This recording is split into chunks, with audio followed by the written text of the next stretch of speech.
This portion of the CU podcast is sponsored by NordVPN. It's what I use to keep myself safe online, and you can too. If you care about the security and privacy of your online presence, take control of your internet experience today with NordVPN. I've used NordVPN when traveling, at hotels, restaurants, airport.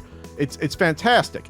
Or you just use it at home when you want peace of mind in general when you're on the internet.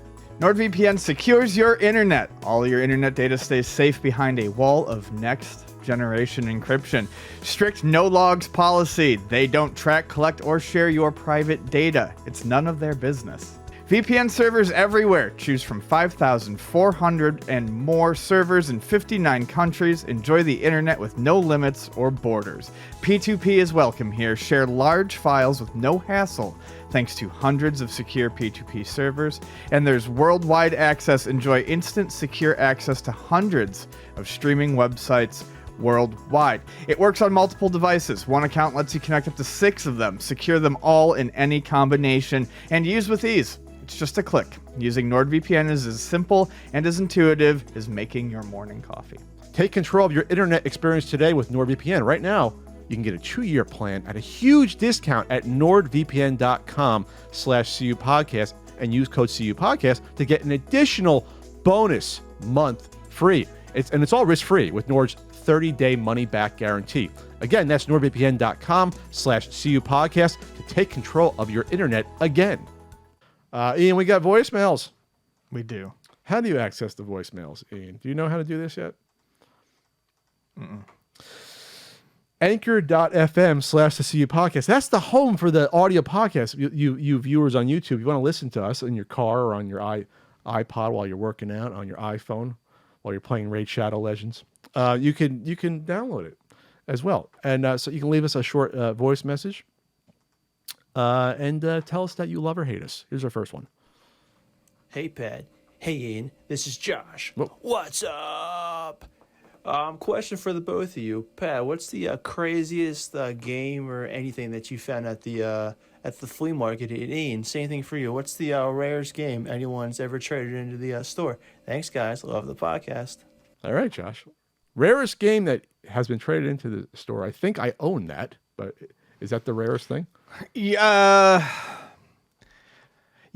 Although, I mean, it wasn't an actual. The story is, yes, that would be that. Nintendo World Championships. Nintendo World Championships. The thing that I actually saw during a trade-in that was the rarest thing would be probably the Vectrex 3D Imager that I got. Was it in the box? Yeah, it had the extra wheels and everything too. It had the box? Yeah. Oh, it has the one. Oh, I had the. There's 2 different wheels. Yeah, had the one for. I had one that came with Minesweeper and the other one for not Minesweeper. What the hell is that damn thing? For 3D, the roller coaster Mindstorms. game. I thought there was even another one, but I could have been wrong. There's 2 different wheels. Okay. Yeah. One the Crazy Coaster or roller coaster one, and then the Minesweeper one. Yeah. The second wheel works for the other 2 3D games. That's right. Okay. Crazy Coaster is funny as hell because you go "Rah!" and you fall off and die off the roller coaster. It's a weird fucking game. What rarest thing I found at the flea market? Well, non-gaming, it would be that a military-grade night scope that I have to get repaired. I got for $10, and at the time was probably worth $1,000 that I probably should have sold. But anyway, but it's cool. It's you got night vision. It worked great. In terms of game, I'm not the person to ask about finding rare games, but from Wario, I did buy a Zombie Nation that he had for like $10 or $15. That's hard to find. That would be the NES game that was the hardest to find that I found for a deal. And then I also found that I have a sealed Marvel vs. Capcom. Was that Marvel vs. Capcom 2 on Xbox, which is kind of uncommon, but it's sealed. So that's something. And a Jaguar complete in box. I mean, it's uncommon, but nothing. I've never found something so rare.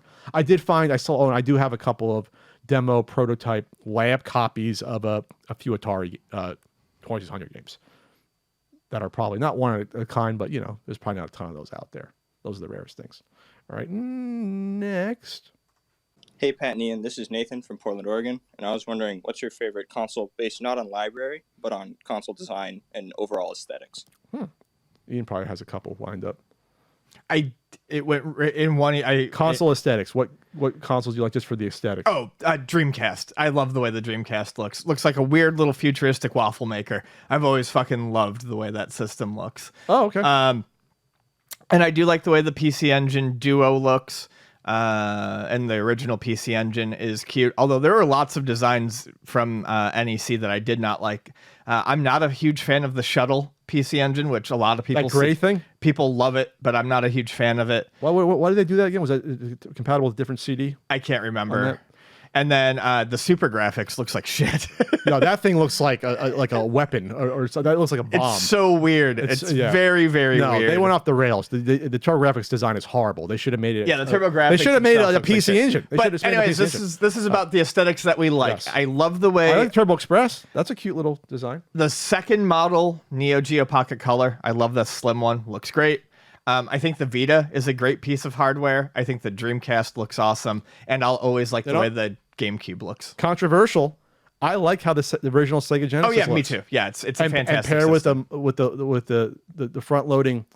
I love the combo of that with the Sega CD, the original Sega CD. It looks. I Nice. hate the second Sega CD. See, I understand it's less mechanisms. I hate how it looks. I don't like the way the Model 2 Genesis really looks either. Model 1 Genesis all the way. Yeah, I hate the Model 2 Genesis. The Model 1 with the under CD loading. Yeah. I love it. I like it. I don't know why I did that. Should have went nice. Okay. Hey, Pat and Ian, this is Phil. I'm from Portland, Oregon. I used to work at Ground Control, and I met you guys. What a coincidence. During one of the things, and you guys came into Ground Control, and I actually played a game of Pac-Man Battle Royale with you. But anyway, this question's for Ian, because we both like beat 'em ups. I love beat 'em ups. What do you feel about the fact that invincibility frames on boss battles, where no matter how much you punch them, they're still going to pull off a super move? What are you thinking, Ian? They're annoying, but I mean, I think it's all kind of part of learning just how to play the game. It's timing. You got to learn when to go in and when not to go in. Otherwise, you blow through the game. Yeah. It's one of those things that, like, early on playing beat 'em ups, it always annoyed me. But when I actually kind of relearned how to play beat 'em ups in my head, they're fine. Like the X-Men game, you got to realize there's a time where you can't attack them. You got to back off, and then you go in for the kill after they do the attack. You know, the same way, like when, after you knock down, Bebop and Ninja Turtles, you got to give them time to reorient. It's like an honor system thing. Yeah, got to get in, get a couple punches, and then back off. Yeah, that's it. Otherwise, you spend 1/4 playing the game if you just slam the buttons. There's got to be some balance to they got. Hey, Konami's got to earn their money. And sort of the operators of the arcades. Okay. Hey guys, this is Duffy from Louisville, Kentucky. I'm curious as to what your favorite LucasArts or Lucasfilm game is of all time. Thank you. God, that's tough. God, X-Wing CD or TIE Fighter CD are brilliant. Those are up there to me. It's a hard choice for me, but Full Throttle is really, really. It's a really good one. Good. I borrowed that from my friend in high school. It's not like the theme and all of that wasn't really my thing, but I just remember more like, obviously I love Sam and Max. I do. I love Sam and Max Hit the Road. Never beat that when I had it as a teen. I like Day of the Tentacle. It's funny, but if there was one that I was going to go back, like if you told me, hey, today you've got to go and replay a LucasArts game, I would pick Full Throttle. I remember liking it a lot. It. I think I played through it twice. Very good. I remember the story being fun. I can't remember a thing about it now. And the voice acting was good. I can't remember the plot of that game. But yeah, it was a really good game. Mm-hmm. And it was during that time they were still doing like the one-off games like that and doing like they did the Dig, right? Was that them? The Dig was their notorious failure, and the Dig came after Full Throttle. But they tried. Yeah, they tried. They tried to do like these one-off ideas. And now it's just like, oh, everything's Star Wars. Like they tried to do these interesting. No, they had. Things. It was the era where they could still have IP. They could have their own property. All right, next. Hey Pat and Ian, Brian from Georgia here. Love the show. My question is for Pat. I was listening to some older CU podcast episodes and heard you mention that you got 2 Lego castle sets for Christmas as a kid. This piqued my interest as vintage Lego castle is one of my favorite things to collect besides video games. Just wanted to know if you had any favorite sets growing up or if you still have any of them today. Thanks. No, I sold them and I shouldn't have, but you're like the late 90s, you need money or cash. Right. Who knows? They'd be worth. I mean, they're not worth a ton of money. They're worth like, if you got the box, like $150, $200. Favorite ones. I had about 5 or 6. I had the little grayish castle and I had the bigger black, the black monarch castle. I don't know off the top of my head. So I had two castles. I had a Sherwood Forest, which is I guess part of the castle collection. It was like the Robin Hood type of little spin-off. It was like the mini set, I think. It was a smaller I set. had a full one. Oh, okay. I had a full. Oh, I think I remember that Forest one. So I had those three big ones. But what I liked about Lego is they had like 3 tiers of toys. They had the big ones. Like, let's say with G.I. Joe. The big stuff, the medium stuff, and the small stuff. So I had a little catapult mini set, which is great. It worked. You fired the little, like the little barrel-shaped little peg things. Fired little guys. And then I had the coolest one I actually had. This is actually my favorite.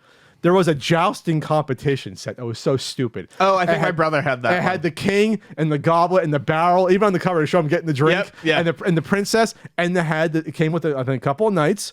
And it had the little bar in the middle and little jousting. And it was probably a cheaper set than my parents got. It was probably like a $9 set back in like whenever 90 when they got it for me. That was probably my favorite because it was so stupid. Who doesn't want jousting sets? It really tested your imagination by buying the little additional sets for like the castles. Like, oh, what are they got to do in their leisure time? They're always battling the evil. They got to have fun on they got to relax and unwind on the weekend, right? Nights they had to. Yeah. I think I skipped one by accident. Hey, Pat and Ian, it's Doug from Ohio. I just finished watching the documentary Class Action Park on HBO Max. So I gotta watch that. I was wondering if you guys had any memories of the park while growing up in New York and New Jersey in the 80s and 90s when it was a thing. Thanks. All the stories were, hey, look at the rash I got this weekend from sliding down the Alpine thing, or I heard this guy got hurt, and the people did get hurt and killed. So it wasn't just like stories, because they were highly dangerous things at Action Park. And I think it reopened. They reopened in some capacity, but I never went there. My parents wouldn't have allowed. I was too young. But there was a lot of. I was the youngest. It was tough being. I was the youngest boy in my block by 2 years. It was tough being the youngest boy because you got picked on. But you heard the stories from the teenagers. Besides them, shoplifting. Hey, how did Scott get a brand new Calgary Flames sweater? Oh, he stole it from Herman's Sports at the mall. But so you're around this not criminal element. They're teenagers shoplifting shit. But you hear them go to all Action teenagers Park. are a criminal element. But you hear them go to Action Park, and you hear the stories, and people got fucked up. People got fucked up at Action Park, and a handful of people died at Action Park. Usually from the wave pool, they'll get electrocuted with like a wire that wasn't grounded, like the wave pool, stuff like that. But no, I want to see the documentary. Yeah, I still need to see that. It was rumored, but it was confirmed. There was actually on video of the fucking the loop-de-loop slide that somehow was allowed to exist because they had no safety protocols. So apparently that was open for because people were, that was like an urban legend until we got it on video. Trapped in there. They got trapped or just fucking fell upside down because if you didn't have the mental to go upside down a water, like that's insane. That's it. How quick you got to go to do that, and that's probably not safe to do that anyway. Yeah, that's Action Park though. They did it. They did the John. What's his name? Did the movie from Jackass? The whole movie basically based upon like an Action Park sort of thing. Which, by the way, they're doing one more Jackass movie. Knoxville. He's retiring. He's 50. He put himself through one more time, risking his fucking life. God bless him. Jesus, why, Johnny? Why?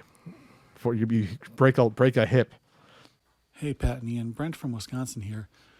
My mom was one of those who would buy Christmas presents throughout the year and forget about them on occasion. What? Due to this, I haven't sealed Days of Thunder for the NES. How much do you think Heritage would overprice this for? Thanks. Bye. Well, that's funny. Okay, so your mom would buy you presents and forget about them. God, that would be a great childhood to have. Oh, by the way, I got you like 7 gifts throughout the year, and here they are. Well, it's not Heritage overpricing things; it's the speculative buyers that are overpricing things. Those people that think that this is gonna be the next, rare baseball cards or comic book set. But best of luck with your sealed Days of Thunder. I got a sealed Winter Games in 2600. I got there. Yeah, you do. Hey, Pat and Ian. This is Jim from Wisconsin again.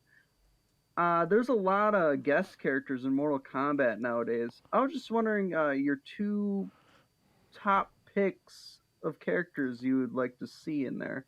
Personally, I would like to see Doom Guy and The Mask from the comic, not the Jim Carrey version. Just wondering your thoughts on that. Okay. So when did Mortal Kombat become like the Smash Brothers, but for like adult properties? It must have happened the past few years where they're adding more. They got Stallone in there now, voicing Rambo. It started with the DLC stuff that Freddy Krueger came and out Jason in 9, and then 10 took it further. And then RoboCop's in there, I think. Yeah, Robert Cop. Isn't the Xenomorph in there? Xenomorph, Predator. Yeah. Can't remember if those are all in 11 or that might have been spread between 10 and 11. But yeah, they get a lot of interesting ones. They got Stallone. They got Arnold doing Terminator. I want to see Bolo Young in there as Chong Li. Okay. Not Van Damme. You just want to get... I want Bolo. Sure that isn't it a shock how they never got Van Damme in one of these games when he was inspiration for Johnny? And almost was Johnny Cage? Street Fighter, the movie. No, but you never got him in a Mortal Kombat. Like, yeah. You think that they'd put him in at some point? That'd be nice. You owe him royalties. You owe him royalties there, Midway. To our man there. I'll do a few more here. Patrick, Ian, Ryan from Saginaw here. I'm trying to get into the great game of golf, and that got me thinking.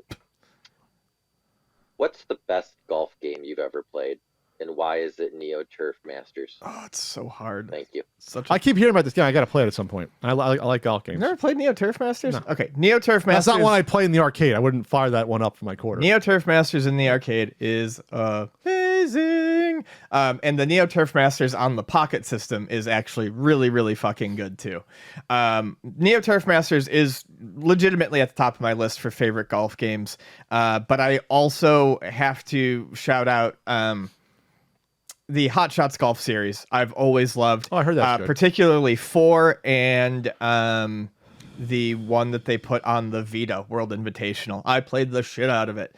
The one on the PS4, actually, I should play a little bit more of. I didn't play as much as I should have.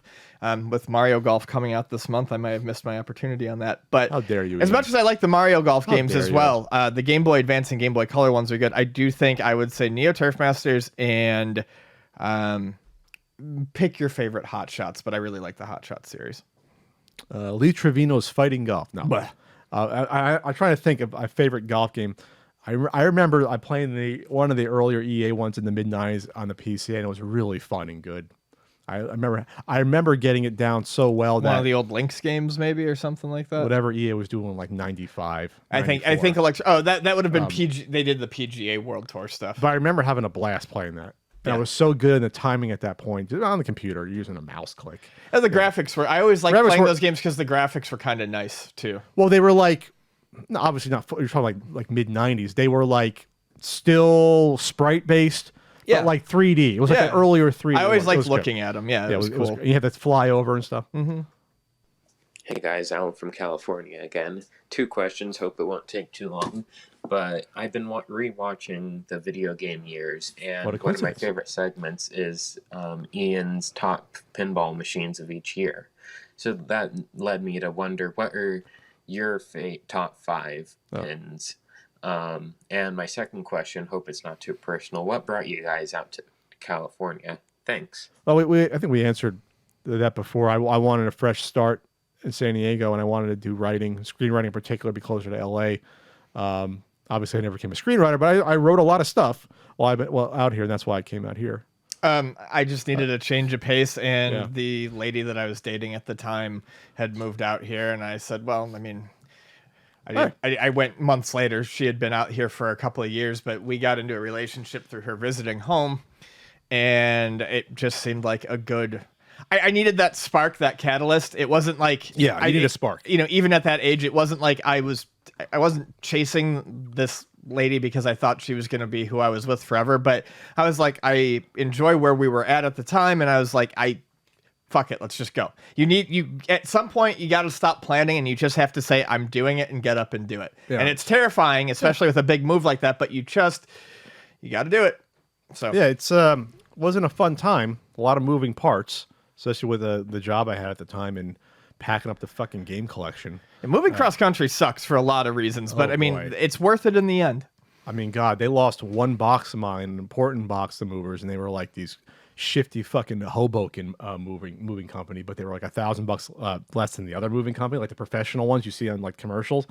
Then they lost one box. I was like, and they only broke like one thing. I was like, oh, that's good for the amount of shit I had. They didn't break any game stuff. Yeah. Yeah, but they did lose that Nintendo Power Tips cassette. We're getting off topic though, and my plush Donkey Kong that I had from when I was a kid. What are your top 5 favorite pinball machines, Pat? Medieval Manus is up there. Dr. Dude. God. Top pinball machines. I just name some, and I'll say if I like them or not. Just go off. That's no fun. I don't know. I'm not in a good mood right now. So I don't know. Baywatch, my guilty pleasure arcade game. Dirty Harry's fun. Baywatch has got a ton of ramps. It's just fun. Yeah. Dirty Harry's really fun from what I remember, and the 93 or 92 Star Wars, the original Star Wars arcade was fantastic to me. Oh, Indiana Jones, the original Indiana Jones. No, you don't have any top 5. Okay. I do, but he asked you. Me. I think the whole point was that people know what I like in terms of pinball because of that segment, but they don't know what you like. Oh, okay. One more. Hey, Pat, One more? Ian, Jonathan from Denver again. Two more. Happy birthday, Pat. You talked about your birthday, started bringing up Ginzan stories as a fellow Italian kid who married a woman from Brooklyn. Nice. And got the whole Brooklyn family with it. Out here in Colorado, we always got called Dagos. The Ginzan thing was lost on us. So I'll say, hey, bring up your best Dago stories. Let's hear about growing up Italian. I love that stuff because it reminds me of getting slapped in the back of the head by union steel worker hands. My grandfather. You know how it is. Yeah, keep us aware. Wait a man. minute. Thanks. So wait, he's trying to. What are my favorite ethnic slur stories? Is that what he's trying to What are your tell me? favorite stories about being an Italian as a child? Well, the Christmases are great. Going to hanging out with my grandfather's, buddies they had like the Elks Club, sort of man club / pool place, I guess, one of those giant places, and being around those guys. And they're not. He never played bocce. My grandfather, it was just horseshoes. I love bocce. Bocce's fun though. Bocce. If I want to be an old Italian man, I love all bocce. those lawn games: bocce, horseshoes, cornshaw, cornhole, cornshaw. Well, that's something else. I actually looked up ethnic slurs because I wanted to know where Dago came from. And Dago's actually one of the nicer ethnic slurs on the list. It's actually one of those, okay, that one's not horrible compared to some of the other ones on there. Never was called an ethnic slur. I was called the N-word as a kid, a couple of summers. That was not fun, especially because, I used to tan really darkly. I mean, I really tan when I was out in the summer. Like it was really tan. So I was called that. That was not fun. I cried the one time. Especially a bunch of kids I didn't know too. That was weird. And then no, that's really about it. It's all about. Here's the big Italian thing. When you have the Italian grandparents, you went over for supper. Supper, Ian. When you eat that early, awesome afternoon dinner on Sunday, you go over for Sunday. Like 3, 4. Yeah, like 2:30, 3. You show up at 2. You chat for a little bit. You sit down at 3. You have your courses. It's a fantastic concept. You get it out of the way early, And we go over for supper for Sunday gravy. That's what you call it, as an East Coast Italian. And that was the biggest memory. Seeing my grandma always had the Andes mint candies in the little bowl. Patrick, you can have one. You get the little crystal ball. And I go down to my, not really an Italian thing. My father had a workshop down in the basement. And that's the biggest memory is going over the grandparents. Like you went over like twice a month. It was like so regular. We drive down there on Sunday. Then we visit the other grandparents. We're only like 4 blocks away. They're in the same town, so it was like you saw both pairs. So that was interesting. All right, a couple more here. We didn't do that long of a podcast this time, but that's good for Pat's psyche sometimes. Hey Pat. Hey Ian, this is Jordan from Seattle, Washington.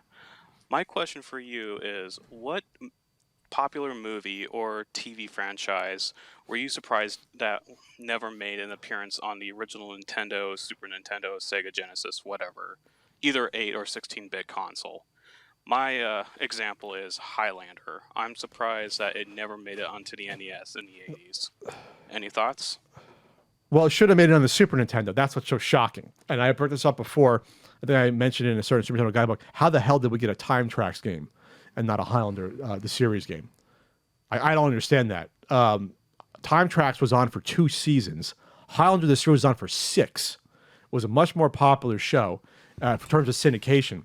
You know, like you had the big three was Lorenzo Lamas and Renegade, Time Trax, and Highlander, like the 3 action syndicated shows that came out in the early 90s. And to this day, you're cutting people's heads off in Highlander, but come on, like, let's get over that part. I'm shocked there wasn't a Highlander game outside of the shitty Jaguar cartoon CD game. I'm shocked that didn't happen. I was always surprised that there wasn't a A-Team game on the Nintendo. A little bit past his prime, though. Yeah, well, that's my true answer, but I looked it up. A-Team was 83 to 87, so it would have been past the prime, but I'm still surprised. It was very popular when it was around. Yeah, especially since we had a Knight Rider game that was dead by the late 80s. Right, yeah, exactly. Maybe it was because it was too violent, even though people weren't getting killed with machine guns. People were getting shot Shot at. No one ever got shot. More people got shot in G.I. Joe, I'm not making this up, than in A-Team. No, I know. That's what's so weird about that. The big one, He-Man probably should have been one. It was still, they had the movie come out in like 89. It was past its prime by that point. Same sort of lifespan as Thundercats, Voltron, all of those. I'm honestly very surprised. Voltron a little past the prime, but yeah, definitely He-Man was the biggest, and Transformers was still fairly big by 87. Had the movie, like, you could have done that. G.I. Joe, and the thing is, though, about that time period is that they would have been past their prime, but they were still incredibly popular with kids. I mean, you saw toys. The 80s, well, that's what I'm getting at. There were still toys. Still syndicated cartoon. Hand-me-downs were huge then. Like, they were, even though and that's something that I always think about is, a lot of the things that I think about weren't actually active when I knew them, but they were still well known. Like He-Man. He-Man should have been. They were in the public consciousness for far longer than what the runtime suggests. Yes, He-Man had another cartoon series come out, and they had a live-action movie. Yeah, like the fact that there wasn't a He-Man even on the Super Nintendo, like, it's bizarre. Like it's bizarre. That'd be a home run.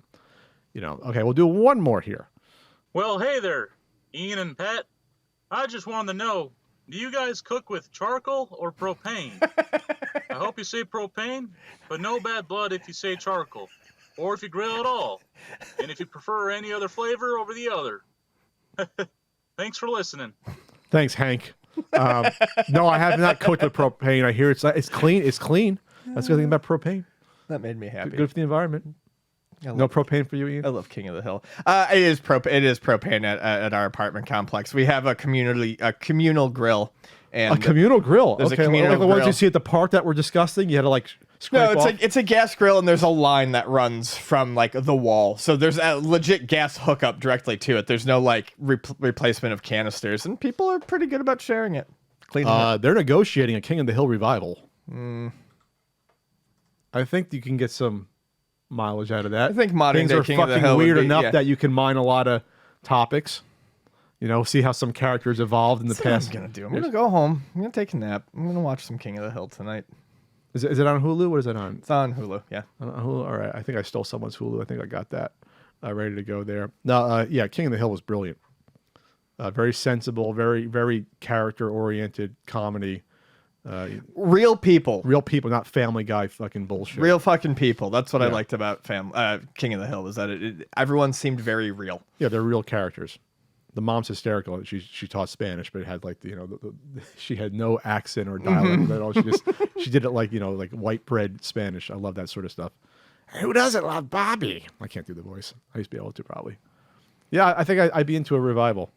I think that'd be. You got to keep the characters the same age though. Don't age them up too much. No. Come on. No, I don't. Because the show was on for like 10 years. I don't want teenage Bobby. It was on for like 10 years. You never heard about it really, because they didn't have like the pop culture stuff, and they didn't have the toys and stuff. I loved it even when it was on, but it was one of those shows that I feel like really started to get recognized in its last couple seasons, and it got popular after the fact. They realized, oh man, this was really good. This was good, and we missed it. We should have paid it. Same thing with like Futurama. At least they brought Futurama back for the handful of last season, whatever they did. They gave it a proper couple of seasons. I think those. You're talking. So they did the movie stuff. They did a mini season. They did. So Futurama had 2 issues. It got canceled, then repicked up by Cartoon Network, finished into I think 4 seasons, and then whatever. Moving on. They finished it off properly, though. Yes, which is good to see that.